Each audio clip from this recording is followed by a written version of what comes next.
Baroness Thatcher, who recently passed away on the 8th of April 2013, was elected Member of Parliament for Finchley in 1959 and served as its MP until 1992.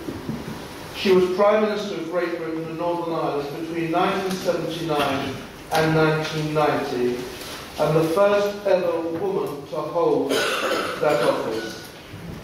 On the 6th of February 1980, she was awarded the Freedom of the Borough after 20 years of dedicated service in a ceremony held here at Hamelin Town Hall.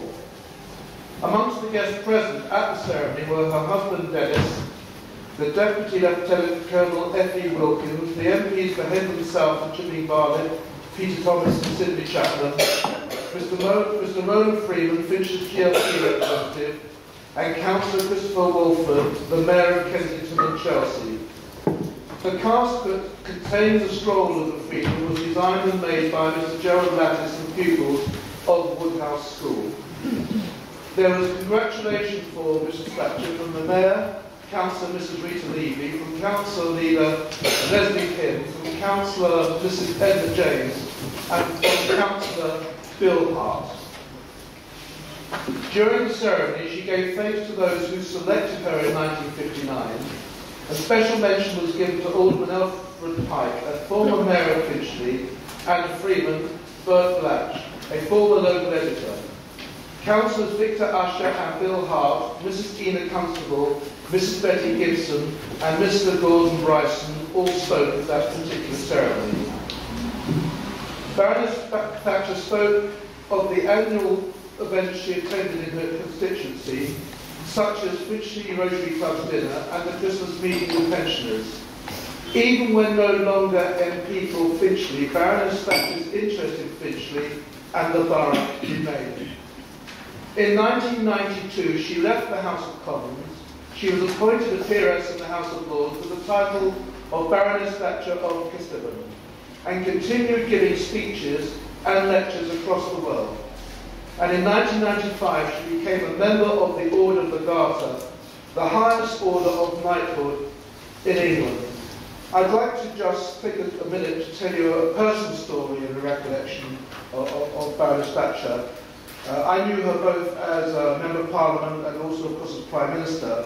And I can remember a fundraising event in the constituency, a rather large house, I think somewhere on Hampton Garden suburb, the most glorious ornate fireplace. And I was standing at the fireplace with my back to the room, talking to a couple of my colleagues, and suddenly there was a tap on my shoulder. "Excuse me, dear, would you move?" And it was Mrs. Thatcher, and I moved, and she bent down, and the rug that I'd been standing on at the fireplace, it got rucked because I was standing on it.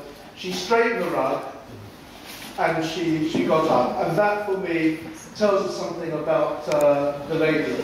She had the most amazing memory for detail, and she remembered people for years and years and years. Towards the end, I know that was not the case. We were aware of her suffering. But until a few years ago, if she met you once or twice, she remembered you, and that was really quite something.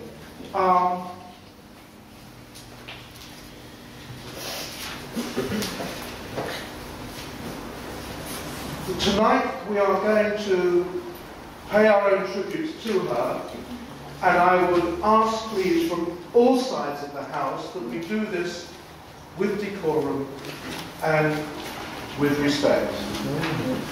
I'd now like to call upon certain speakers who've asked to speak this evening about Mrs. Thatcher. Can we start, please, with Councillor Richard Cornelius? Thank you very much, Mr. Mayor. Of course, Baroness Thatcher has a very special place in this borough. We've all seen a lot about her on television recently, and one of the things that perhaps brings impact back to us here is seeing when I saw one of her declarations where she was actually sitting where Councillor Sanders is sitting to receive the results of her election. She has a lot to do with this borough, and we should remember that. All the residents of Finchley and Friend Barnet who have ever commented about her comment about her personal qualities and the fact that she really did represent them, listened to them, and got on with their business.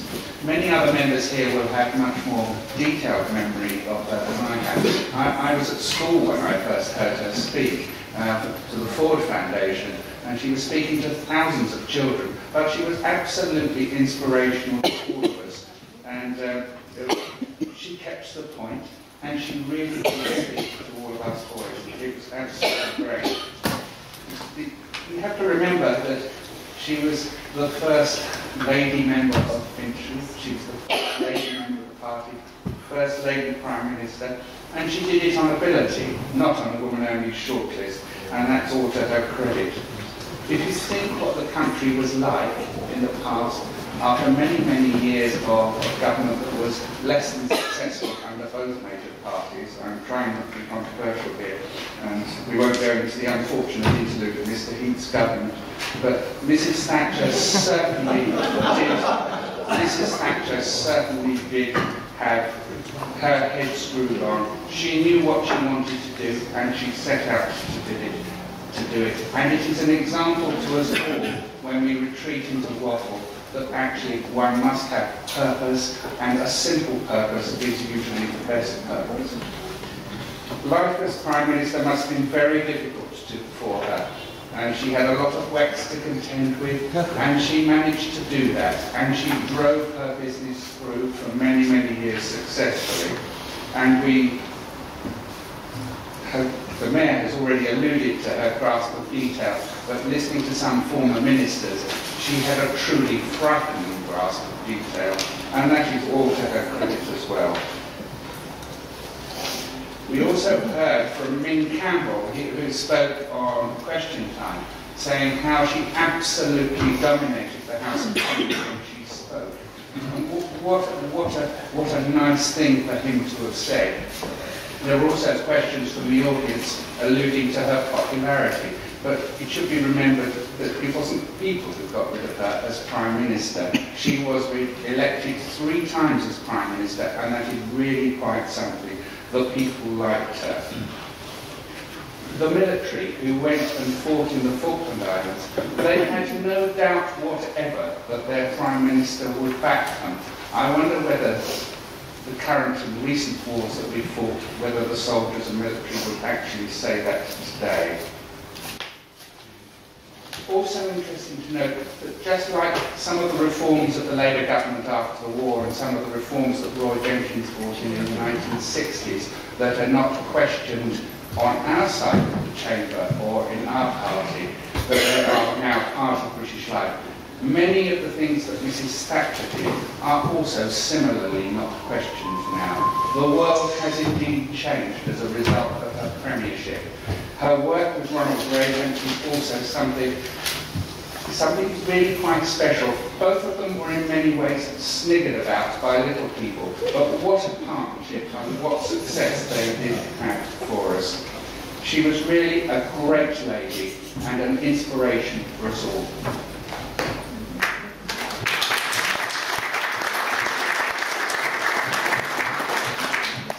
Councillor Alison Moore. Thank you, Mr. Mayor. May I first send my condolences to Carol and Mark Thatcher and their family, and to Margaret Thatcher's many friends and colleagues, not least those here in Barnet, specifically in Finchley. For more than 30 years, Margaret Thatcher represented the residents of Finchley as their MP, and politics aside, I am sure that Margaret Thatcher serves the constituency every bit as diligently as her successors, the attending events, visiting schools, dealing with casework and local issues. However, we all recognise that Margaret Thatcher was no ordinary MP. Whether you agreed with her politically or not, she was a remarkable woman. She didn't just make her personal mark, in many ways she broke a mould. And while I take issue with her legacy, I think we'd all agree that she changed the country. She was a woman of huge energy and tenacity and courage, and the younger generation should not underestimate the challenges she faced and the significance of what she achieved in becoming Prime Minister. She was elected in Finchley in 1959, before a growing number of councillors in this chamber were born, having already contested 2 previous elections, and at a time when a woman's place in the workplace, never mind in politics, was very different from today. Margaret Thatcher's ability to overcome every obstacle in her path It's just one measure of her personal strength, though not necessarily, of course, something that I always agreed with. She was a student at Oxford when not a single woman in the university held a full professorship, and a scientist at a time when most people assumed the scientists were men, and when those few women who were determined to have an academic career did not have an easy time. It was obviously stiffened her reserve, and she went on to become the first woman Prime Minister. There's much to be debated, there's been much debate in the past week about just what she did or did not do for women. But as a woman, and actually as a scientist carving my career in the early days of her premiership, I have to say I did see little support for women in or out of the workplace.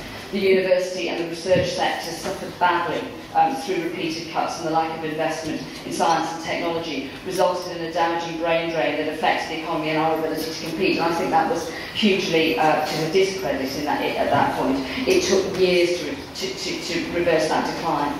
But actually it wasn't just in academia and technology. As a student travelling up and down to Leeds, you couldn't miss the decline of the steel industry and be acutely aware of the communities affected by the pit closures. However, while I may disagree with her policies, her political style, combining a strong sense of ideology with a very household budget approach rooted in an everyday, struck a chord with many voters at the time. She believed that democracy was about giving people a choice and recognised aspiration, an approach, I think, that has defined politics of our generation also. At its best, a drive for self-sufficiency and self-improvement. But at its worst, and I think we would all recognise this, at its worst, the development of a slightly selfish, me-first culture that was encouraged by the idea that there was no such thing as society. Now, I fundamentally believe in my politics is rooted in that there is such a thing as society. It meant that thousands were able to buy their council houses, and I think many would celebrate that, but it left local councils struggling to meet housing needs as stocks diminished and they were unable to build more. Some who bought and lost their jobs, lost their homes too. And it could be argued that the housing crisis that we currently face is partly rooted there. However, she was a woman of deep convictions, willing to act on them, determined to drive forward with her policies. I have to be honest, I oppose much of what she did, but I acknowledge the strength as a leader and the impact she had on British politics and the country. She was a woman who carved her place in the history books with passion and determination, and history will judge the good and the not so good in that legacy. My sympathy goes to her family and her friends. They have lost a genuinely remarkable woman. But I confess my heart also goes to that lost generation whose lives were damaged by the policies, some of the policies she pursued. Thank you, Mr. Mayor.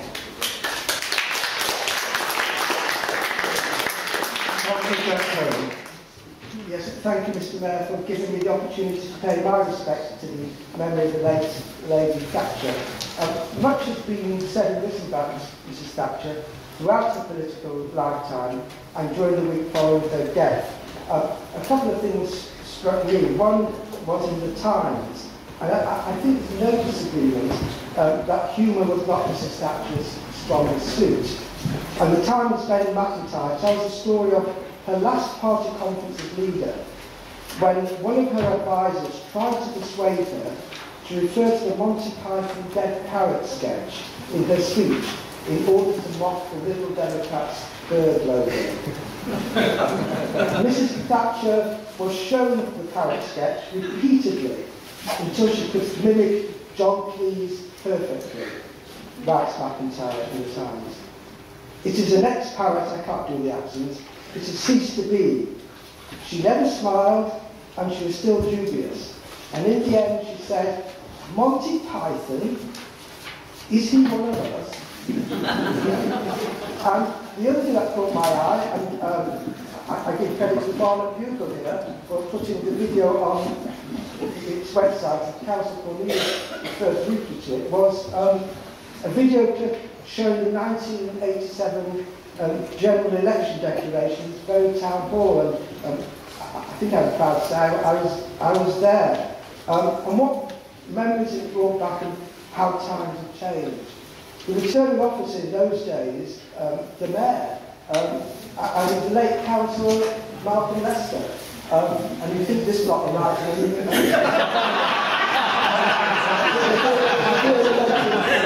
The teacher a trick or two, and Councillor Lester intoned the results of the poll. The other candidate, remember Lord Buckethead, sitting over there, took for the Glenroy's party, former Councillor John Davis for the Labour Party, David Howard for the Alliance. Remember the Alliance? Michelle St Vincent for the Gold Party, and finally sitting there, as Councillor said, was Margaret Thatcher, who, according to the voiceover from David Dimbleby, was taking a sip of her favourite fizzy water, which she took with her everywhere, apparently. It was a raucous council chamber, but somehow Mrs Thatcher rose above it all. Her acceptance speech was described as a domestic speech by David Dimbleby, as she thanked the returning officer, the counting staff, and as an aside mentioned, they got it done quicker than last time. Hasn't really changed. The police and their helpers. She made a brief reference to the democratic process, and that was that. So very ordinary and so very British. But there was one moment which made us sort of smile to her face.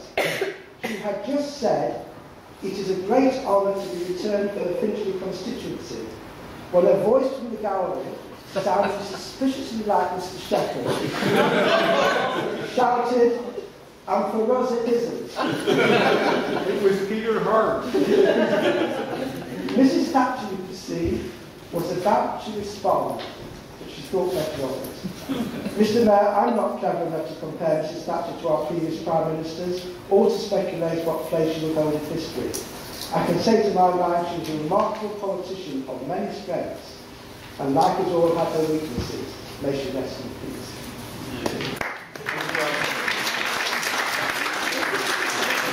Councillor Brian Coleman. Thank you very much, Mr Mayor, for calling me to pay tribute to Lady Thatcher.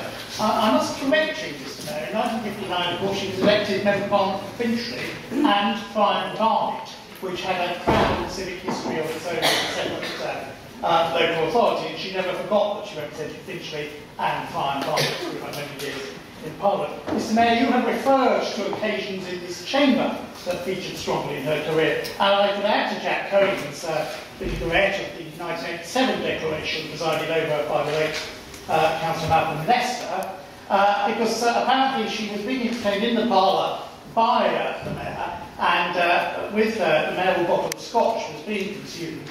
And Dimbleby on the television was saying, and Mrs Thatcher's on her way back to Downing Street, and she was heard to yell at the television and say, "No, I'm not, because they haven't bloody finished counting here yet." Everything may change, but the slowness of the counting in Barnet, unfortunately, is something that does not change over the decades. Mr Mayor, you referred to the great occasion in 1980, when the Freedom of the Borough was conferred, and you read out a long list of civic notables at the time who spoke in that debate. And of course, Mr Mayor, one thing about that list, a considerable number of them were women. They were strong, powerful women.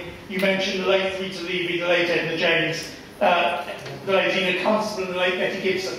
Women in this borough have always played a prominent role in the political life of this council. Mr Mayor, the late Margaret Thatcher had a sort of love-hate relationship with Barnet Council. She railed against the attempts in the 1960s to send this borough comprehensive, and she tried her hardest during a period of Secretary of State for Education and Science from 1974 to save the remaining grammar schools. Woodhouse School, for example, had a short, brief respite. She sometimes berated the then leader of the council, Leslie Pym, that he wasn't being radical enough, and that the rates at the time in Barnet were too high. I think she rather wished that she could run the council as well as run the country. But, Mr Mayor, I am minded of a story told by the late Sir X Hunt, who was Governor of the Falkland Islands at the time of the invasion, when Mrs Thatcher visited the Falkland Islands immediately after the successful reconquest. And she visited the grave of the first British casualty killed in that conflict, a young man called Nick Taylor, who was a Harrier pilot, and who came from Barnet, whose sister I went to primary school with. She was in this helicopter with Sir X Hunt, and he produced a pair of Wellington boots. And he says to Mr. Thatcher, she says, "What are these boots for, Sir X?" Well, Prime Minister, it will be very muddy on this hillside, because the Argentinians buried Nick Taylor where he was shot down, and therefore you'll need your Wellington boots. And she turned to Sir Rex and said, if you think that I am visiting this young man's grave in a pair of Wellington boots, Sir Rex, I'm afraid you've got another thing to come. The helicopter duly landed, she got out in her high heels and went virtually knee-deep in the mud, but that didn't worry Lady Thatcher. Not only did she contribute so much to this borough, to the constituency, to the United Kingdom, but I would suggest that this borough and Finchley will not see the light again. Thank you, Mr. Mayor. Thank you, Councillor. As you know, Councillor, I've allocated half an hour for the tributes. I think it might be helpful if I was just to call out the councillors who are down to speak. They are in this order: Councillor John Marshall, Councillor Jim Tierney, Councillor Helena Hart, Councillor Jeff Cook, and Councillor Brian Salinger. Councillor John Marshall. Mr. Mayor, I first met Margaret Thatcher in the spring of 1979, when on a Friday evening I was invited as the MEP candidate to come with my wife to meet her after a very hard day which started in Knutsford and finished with a surgery in Finchley.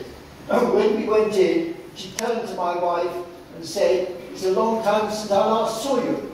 And that reminded me that she either had a very good memory or she had a very good staff, but whichever it was, she was thoroughly professional.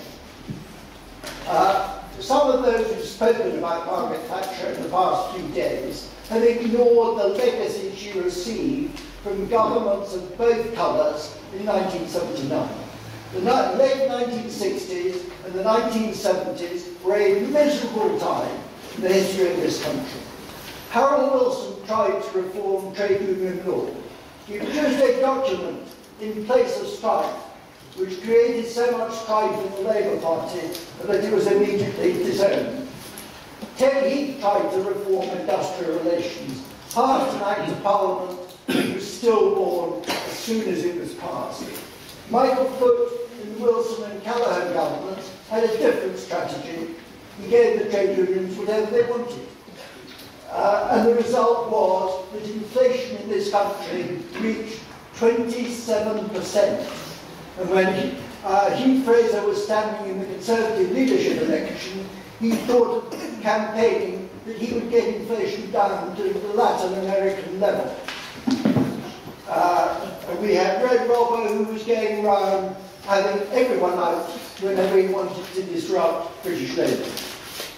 And British industry, steel, shipbuilding, motors, coal and textiles were all in terminal decline. What Margaret Thatcher did was to restore hope where there was despair. She learned from the mistakes of her predecessors. She reformed trade union laws successfully. She recognised that confiscatory taxation acted as a disincentive to everyone and merely encouraged people to indulge in tax fiddling. She privatised industry so that it could become more efficient. I will always remember two of her speeches. I was in Brighton in 1984 when the bomb went off, and we got a phone call at 7:30 in the morning telling us what had happened.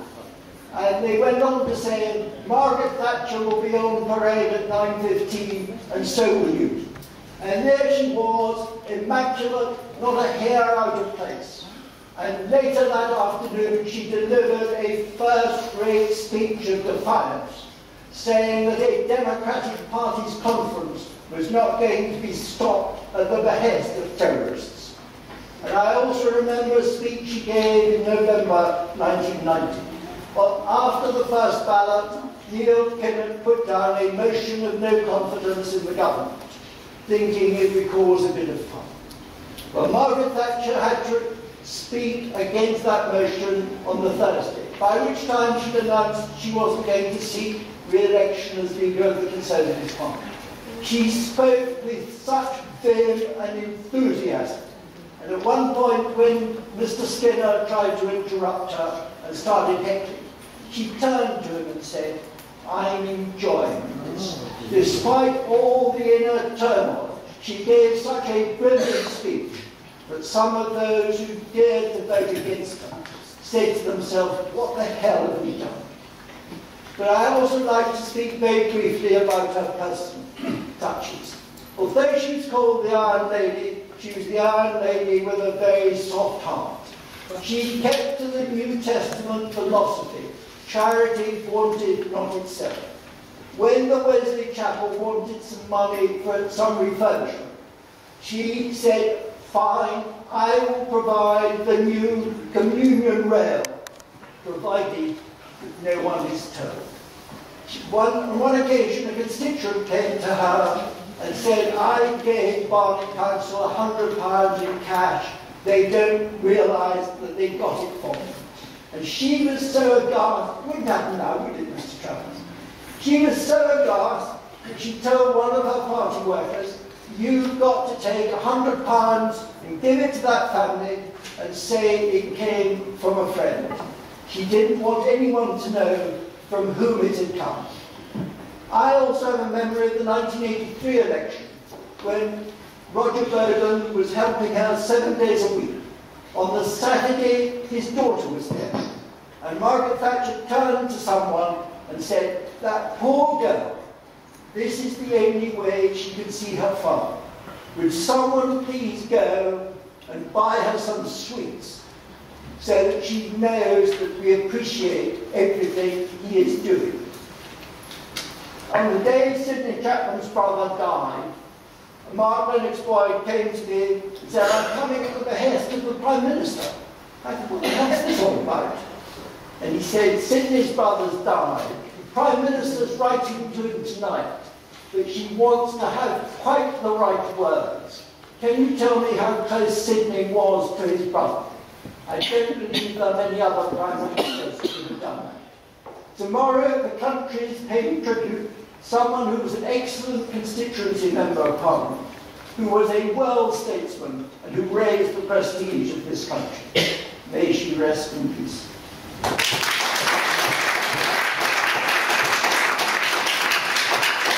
Councillor Jim Turner. Thank you very much, Mr. Mayor. Mr. Mayor, we can hardly take issue with those awful lines of Francis that marked their start of Mrs. Thatcher's premiership on the steps of 10 Downing Street on May 4, 1979. Where there is discord, may we bring harmony. Where there is error, may we bring truth. Where there is doubt, may we bring faith. And where there is despair, may we bring hope. Now, in all fairness, it must be said that St. Francis is a hard man act to follow. But alas, a great number of us would say that after a very short time into her premiership, with her confrontational approach, her wealth and winners-only policies, those words from St. Francis appear to be nothing more than a mockery of the great saint's teaching. She was a strident, dominant figure, and one that undoubtedly achieved fame and notoriety. She was formidable. But did the nation benefit from her so-called victories? I think not. Yes, she had her victories, I suppose, but at the nation's expense, I would say. Look how she wiped out the mining communities and other industries, while we had millions and millions of tons of coal in our mines closed off, and we were importing coal at a great expense. She pushed through all the privatisations of the water, the light, the gas, everything like that, and wrapped herself in the Union flag while she did it. So the Big Bang and deregulation is largely responsible for the problems we encounter in 2008. It is largely responsible for the mess we find ourselves in today. Now, something rather more personal to me, and I've been respectful here, I haven't said one disrespectful word, and that is Ireland. Yeah? She simply wasn't straight-span enough alive to talk to the IRA and Sinn Féin. While Willie Whitelaw did, Heath approved, Jim Pryor did, John Major did, and as far as I can recall, Tony Blair did. And we got the breakthrough. Mrs. Thatcher prolonged Ireland's suffering. She inherited a promising situation from Jim Callaghan. Discussions were ongoing, but she stalled them. She jetted over there to show herself on TV after serious bombings and loss of life. But she did nothing to resolve the problem. It was Neil Kinnock who remarked at the time, that he didn't believe in PMs jetting into the scene of disasters. Instead, he said she should be looking for a solution. She should work hard enough. She didn't, but John Major did. Tony Blair did, along with Albert Reynolds and Bertie Ahern. That's the difference. They got the breakthrough. In the end, however, Mr. Mayor, there was so much discord, doubt and despair, not just in the country as a whole, but in her very government and cabinet even. So much so that on Thursday, November 22, 1990, the rounded on her with deadly intent and diagnosed the Ireland lady as a serious case of metal fatigue. And thus she was dispatched by those honourable men in grey suits, the same gallants, Mr. Mayor, who are now singing her praises on TV, Mr. Clark, Mr. Lilly, Mr. Baker, yes, Mr. Major. At least Lord Heseltine has the decency to resist. But the original Brutus, Gasca and Cassius didn't go around singing Caesar's praises. They left that to Mark Antony, and that showed equally poor judgment on their part. But in the fine words and phrases used to launch this premiership, turned out to be wholly inappropriate, even mocking. The sort of shabby end is appropriate enough. For this Prime Minister left behind a big project with the hospitals, littered streets, massive unemployment, the mining industry closed down. She did, before she finished, in fact, invert each and every one of those lines from St. Francis. Thank you.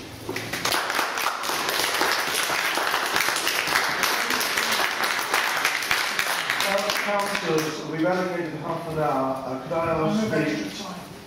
Could I ask for the final three speakers, please, to be a little briefer, if this is possible and appropriate, so that we can get through the rest of the business for the evening. Councillor Helena Hart. Mr. Mayor, Margaret Thatcher was without doubt one of the greatest leaders this country has ever known. She was also someone whose incredible personal qualities will stay with us for the rest of our lives. Mr. Mayor, I have to say I'm as proud of Margaret Thatcher's incredible legacy tonight as I was in this chamber in 1990 when former Councillor Joan Ryan, sitting over there, called me an unreconstructed Thatcherite. Yeah. Mr. Mayor, I was then, I am now, and I always will be. Margaret Thatcher, the Prime Minister, changed the very essence of this nation. Those of us who were actually around in the late 70s will never forget how the rest of Europe looked down on us, crippled by strikes, which they called the English disease, and sneering at Sterling. Everywhere we looked at home, we saw nothing but gloom and doom. Fears of Soviet threats to freezing homes and 3-day weeks. I certainly remember the rubbish piling up in the streets and pickets blocking hospital entrances. We were ruled by the politics of envy and tax rates that stifled any attempt at self-improvement.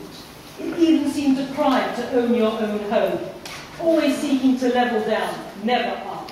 No aspiration, no ambition, a country on the brink of despair.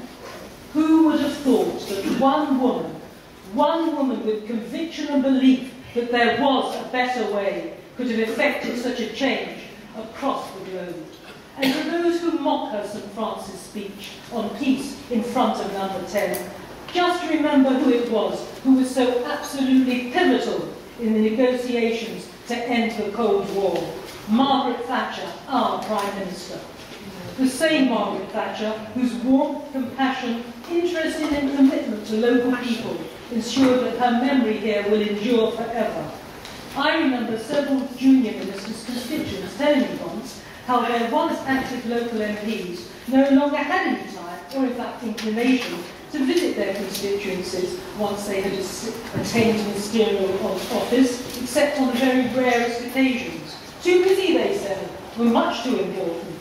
Those same constituents were amazed to hear that Mrs. Thatcher, the Prime Minister, was not only in Finchley at least once every 3 weeks, but that she held regular surgeries and attended even the most humble gatherings. She also took a very great interest in this council, which I have to say she felt could have been far more efficient and cost-effective. Something which led the support councillors to promise that we would always, and people have heard me say this many times in this chamber, seek to provide the best possible services for the lowest possible cost. A promise which has stayed with me for the last 23 years, and which I now feel has finally been fulfilled. How much happier she would have been with us today. She was always such a part of things locally. This included her simply refusing to go to bed after the local elections in 1990, until she categorically knew that Mary Phillips, Mike Freer and I had all been elected in St Paul's Ward. When we were on our third count for our third seat, at past 3 o'clock in the morning, we finally persuaded her to go to bed, citing the very important reason that she actually had a country to run in a few hours' time. We finally agreed that on the strict understanding that we would let her know the result immediately was to hand. Mrs Thatcher was not only interested in what people thought, she actually cared, and more importantly, she listened. How many politicians do we all know whose eyes glaze over when you speak to them, and then desperately look over your shoulders to see who could possibly be of more importance to them? Not Mrs T. Her eyes were always firmly fixed on you, and every word digested.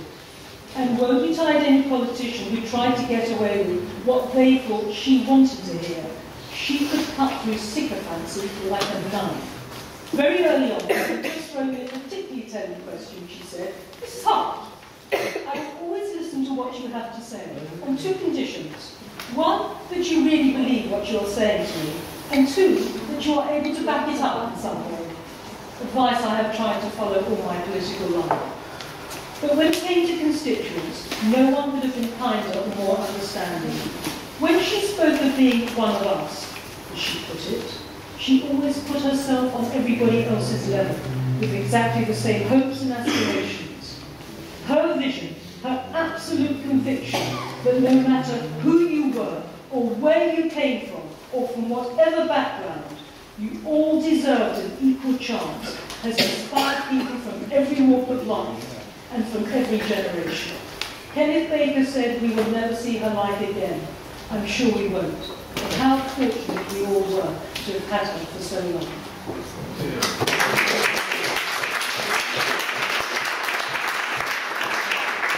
Councillor Geoffrey Cook. Mr Mayor, Margaret Thatcher was a woman with exceptional personal qualities, including perseverance, certainty, intelligence and ambition. She was revered by many, and I offer condolence to her family, friends and supporters. She certainly changed Britain radically in a relatively short time, and some things needed to change, but not in the way she delivered. She overcame strong prejudice against women in the Conservative Party that persists to this day. She was a hugely divisive figure, and the reason for that was her seeming indifference to the fate of the many fellow citizens who suffered so badly under her government. Her reputation as a war leader tends to overlook her role in causing the invasion of the Falklands by withdrawing visits by British shipping and thereby signalling a false impression to the Argentine junta that Britain had lost interest in the territory and would not defend it. Selling public assets cheap was a defining feature of her time, including social housing and shares in public utilities. For instance, privatisation of the electricity supply industry had a serious adverse impact on me, my family and thousands of others. Consumers have seen no benefit, and now much of our national infrastructure is in foreign hands. Margaret Thatcher came to power following the winter of discontent, caused in part by national government imposing austerity unequally and unfairly, rather like the present coalition. In 1979, it called for regime change, and that is where we're heading now. She was a remarkably lucky Prime Minister, lucky in the conflict between the trade unions and the Labour government that led to her election, lucky in the divided opposition that confronted her, lucky that the NUM leadership started a coal strike in summer with high coal stocks and without the support of many union members, lucky that the Argentine military junta chose to invade the Falklands before her planned cuts in the British Navy that would have prevented an effective task force being sent. Lucky that the Argentinian military was unable to hit more British ships with Exocet missiles. And lucky that tax revenues from North Sea oil and gas offset the decimation of manufacturing industry. Norway invested its North Sea windfall in its national pension fund, from which it continues to benefit. Ours was squandered by Margaret Thatcher, and there is nothing left as we become major importers of energy. Selling council houses on the cheap facilitated home ownership for some, but preventing the proceeds from being reinvested in new social housing caused misery for hundreds of thousands, especially children, and particularly in London.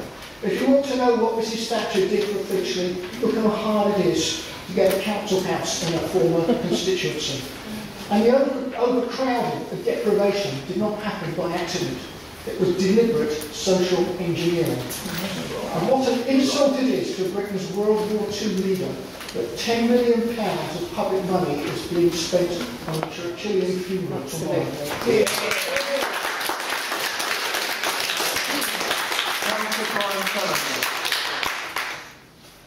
Thank you, Mr. Mayor. John Marshall said that he met Margaret first, I think, in 1979.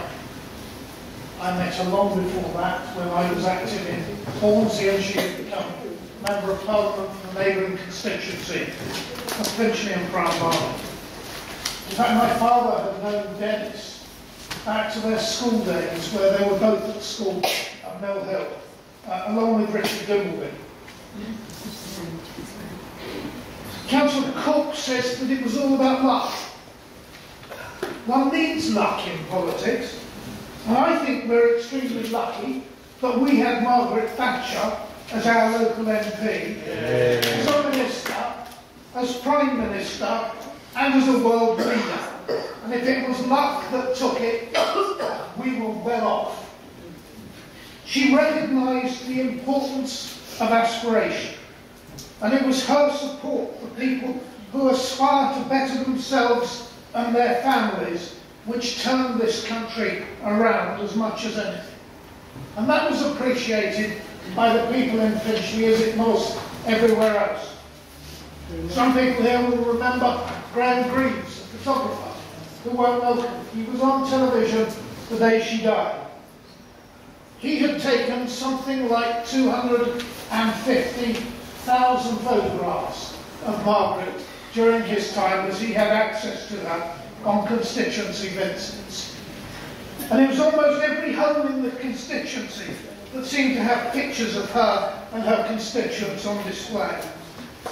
And indeed, I visited a house in Beaconsfield Road last year and was greeted by the family and taken in and shown into their living room. To my horror, there was a picture on the mantelpiece as big as the picture of Her Majesty behind you, of this couple with Margaret Thatcher at a dinner. God sake, I was in the bloody picture as well.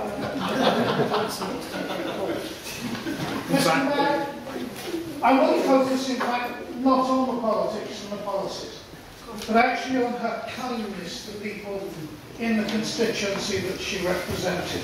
And just to tell a couple of quick stories. An elderly couple who had been amongst what seems to be hundreds of people, judging by the tales, who were present when she was selected to be the parliamentary candidate. When I got to know them, they were an elderly couple called Herbert and Doris, and they lived in Barnet. And not every time, but frequently when she was in the constituency, she would find time to pop in and have a cup of tea with them. And she always wanted to know how their family and their children were getting on. She always had time for the people that she knew. And on 1987, and we've heard about the declaration here of the election result, I'd like to tell you, it was only on the morning of the election day in 1987, I was helping in a committee room in Barnet. And I arrived, and as candidates tend to do then and now, they spend the day touring committee rooms, because frankly it's the best way of keeping them occupied. She arrived in Ramsden Road just as the dust cart was going down the road, and was greeted by the dustmen with great cheers of "Come on, Maggie." They were delighted to see her. She went into the house where the committee room was, and Rosemary was there, dressed in a red dress, and she apologised to Margaret for wearing the red dress. She said it was the only dress that fitted her. She was actually 9 months pregnant and had gone into labour. And I said to Margaret that she couldn't stop and have a cup of tea in this committee room, because as soon as I could get her out and on her way to the next committee room, Rosemary was going off to the hospital to have her baby. And indeed she did. She gave birth that afternoon to a little girl. It won't surprise you to know that her name is Margaret. I got a message to her to say that the baby had been born. It was as much as her security guards could do to stop her from going up to the hospital. Can you imagine the leader of a political party and the Prime Minister descending on the maternity ward on the day of the general election, unexpected and unannounced? She didn't. But she did send the teddy bear that was sitting in the back of the car throughout the campaign up to Rosemary, along with a bunch of flowers. And it was a few weeks later at the next event in the constituency, she turned up at the church hall, which was packed with people who wanted to greet her. And she arrived and she came in. The first thing she wanted to do was to go and find little Margaret. She made a beeline for her to welcome her into the party. And Margaret has grown up, and in fact, Trevor, I think, is sitting here at the gallery. His daughter actually got engaged, daughter Margaret got engaged on the day that Margaret died, which is just part of the full story. Just one of the many stories that those of us who knew her in Finchley and Brown Barnet could tell about her relationship with her constituents. She was a wonderfully kind, caring person, and yes, she did have a sense of humour. Our thoughts at this time are particularly with Mark and Carol and with her grandchildren, and also with her very, very many good friends right the way across the country and in Finchley and Brown Barnet. Thank you, Mr. Mayor.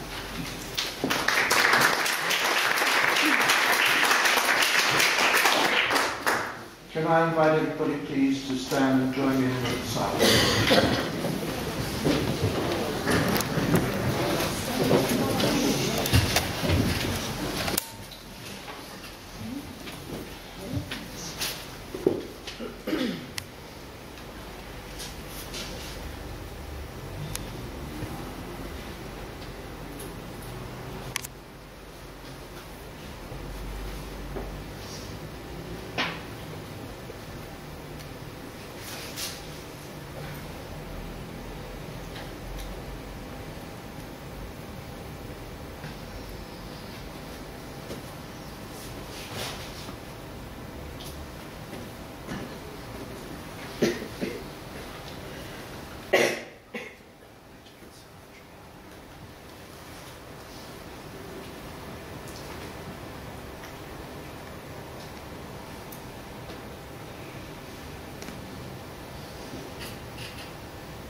Thank you.